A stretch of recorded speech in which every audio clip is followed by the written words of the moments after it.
Hey, what's going on everyone? Greg here, and today we are getting our first look at some upcoming leaks regarding the iPhone SE 2 or the iPhone 9, however Apple decides to name this phone. Now, these leaked renders come courtesy of OnLeaks in collaboration with iGeek's blog. If you remember those names, that's because this is the same collaboration that brought you those iPad Pro renders that we covered on the channel not too long ago. And as I said in that video, OnLeaks has a stellar reputation of leaking the final hardware designs for phones, and he was the one that leaked the iPhone 11 and the iPhone 11 Pro's final design last year. So basically, we are very much looking at what will probably be the final design of the iPhone SE 2. So in this video, we're going to go over those leaked designs and all the details that you can expect for the upcoming iPhone SE 2. Now first, let's go over those leaked design renders. Now honestly, there aren't too many surprises here because we pretty much knew what this phone was going to look like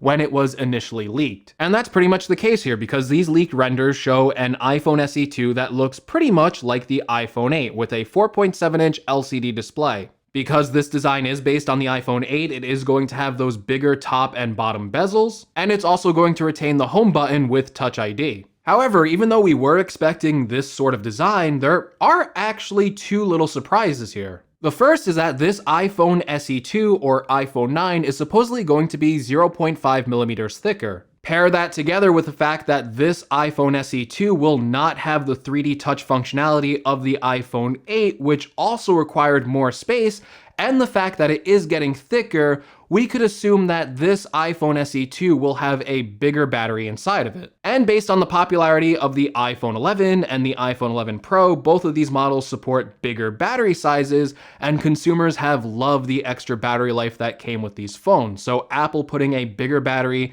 into a successor to the iPhone SE or this iPhone SE 2 would be a welcome addition. Now, another surprise with this render is that this phone is depicted with a frosted glass back. The frosted glass back is a very interesting design choice because this is the same type of glass material that we see on the back of the iPhone 11 Pro. In my review of the iPhone 11 Pro, I said I preferred this more frosted glass back to the glossy glass back of the iPhone 11. Because that material did feel really nice in the hands. And because the iPhone SE 2 will use a glass back instead of a aluminum back, we can also expect that it will retain the wireless charging abilities of the iPhone 8. Now, the overall design of this phone is pretty conservative, and again, we were expecting this phone to look pretty much exactly like the iPhone 8, and from what we're getting here, that's pretty much the case. This is going to be a repackaged iPhone 8 body with a few surprises, the thicker design and the frosted glass back, so it's a nice remix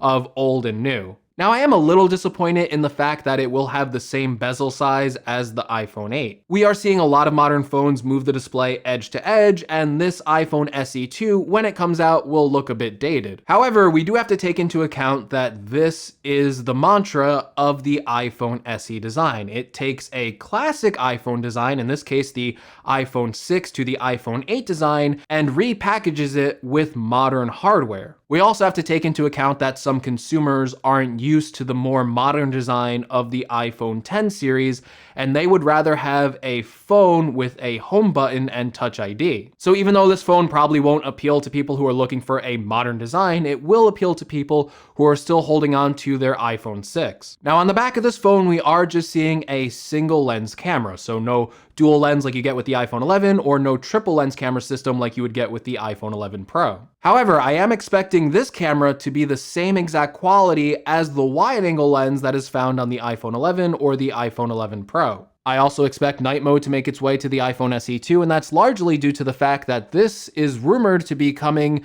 with the same flagship A13 processor as the iPhone 11. And you can only do night mode on the wide-angle lens on the iPhone 11 or the Pro models, so with Apple packaging an A13 chip inside of here, there should be no reason why this phone shouldn't be able to handle night mode. Now, because this is just a single lens camera system, and because this still will retain the Touch ID home button, there will be no Face ID system or true depth camera system on the front of the iPhone SE 2, so we are going to get a very limited use of portrait mode. And I would expect portrait mode would only be available on the rear lens, and this would be very similar to the iPhone XR's version of portrait mode. So it will be limited to just human subjects and won't be able to do the advanced lighting effects like you can with dual-lensed or triple-lensed iPhones. And there won't be support for animojis or portrait mode on the front camera. So let's go a little bit deeper into what other specs we can expect on this iPhone SE2. So like I mentioned in the camera section, this iPhone SE2 is rumored to be coming with an A13 processor. That's very important because that is the same flagship processor that is currently found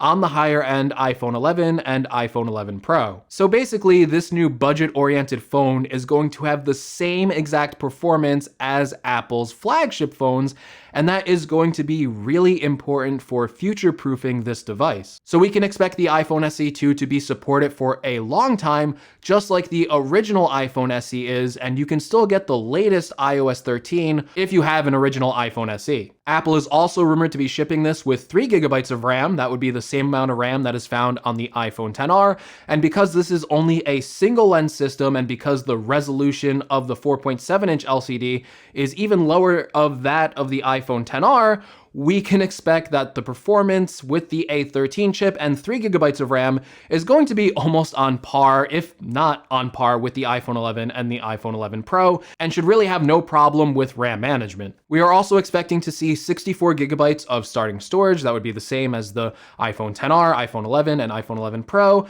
and then we are expecting to get another option for 128 GB of storage. Like I mentioned before when I mentioned the increased thickness of the iPhone SE2, I am expecting this version to also get a bigger battery life, so expect better battery life than the iPhone 8. Now for that 64 GB variant, we are expecting that to come in at just $399, the same price as the original iPhone SE. As for when we can expect this phone, most reports are saying to expect it in the first quarter of 2020, and I would kind of pair this maybe at a March event with that upcoming triple lens cameraed iPad Pro. Now there are even more reports coming out of Digitime saying to expect a second size model, a 5.5-inch version of the iPhone SE2. Now this actually does conflict with an earlier report from Ming-Chi Kuo saying to expect a second plus-size version of the iPhone SE2 coming in 2021, and if I have to base this on track records, Ming-Chi Kuo has a better track record than Digitime, so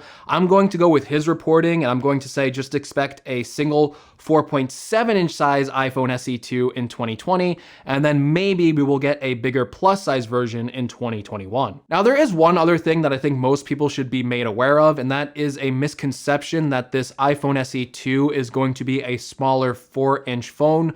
Like I mentioned multiple times in this video, this is going to be a 4.7-inch screen size that is based on the iPhone 8 design. So if you're holding on to an original iPhone SE that comes in that really compact iPhone 5 design, don't expect this iPhone SE to be as small as that design. So for people who want a really small iPhone, this really isn't going to be for them. Obviously, this will be the smallest size iPhone that Apple sells, so you're going to have to make some sort of compromise if you're upgrading to the iPhone SE2. But despite this not being as small as the original iPhone SE, I still think this phone is going to appeal to a lot of people. That's because the first iPhone SE was a great phone. At the time, it combined a classic phone design with Apple's most advanced hardware chip and camera. It was a winning combination, especially at the price point of just $400, which is cheap for an iPhone. This iPhone SE2 looks to provide the same exact thinking. Pack this phone into a classic design, aka the iPhone 6 or the iPhone 8 design, and future-proof this with an advanced A13 chip and the wide-angle camera from the iPhone 11 series. Yes, the design will look a little dated, but when I reviewed the Pixel 3a, that also had bigger bezels, and I was completely fine using that phone, especially for the $400 price point. And while Apple's budget phone will look outdated on the outside, it will literally be cutting-edge hardware on the inside, unlike the cheaper budget Android phone options, which usually put in much slower processors.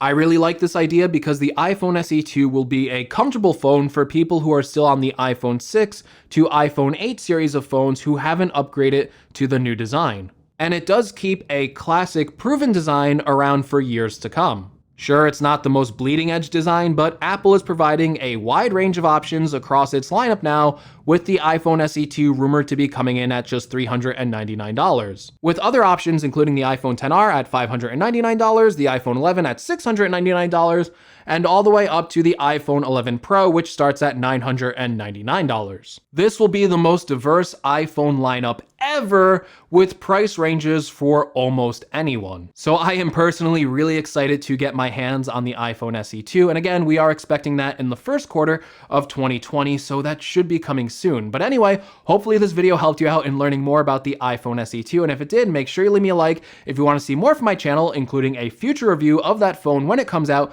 make sure you're subscribed. Also, let me know what you think about the iPhone SE 2 in the comments below. Do you think that it's okay for Apple to be using the same iPhone 8 design in this phone for the $399 price point? If you want to support this channel in any way, make sure you check out some of the links in the description. And as always, thank you so much for watching, and I will see you all in the next video. Take care, everyone.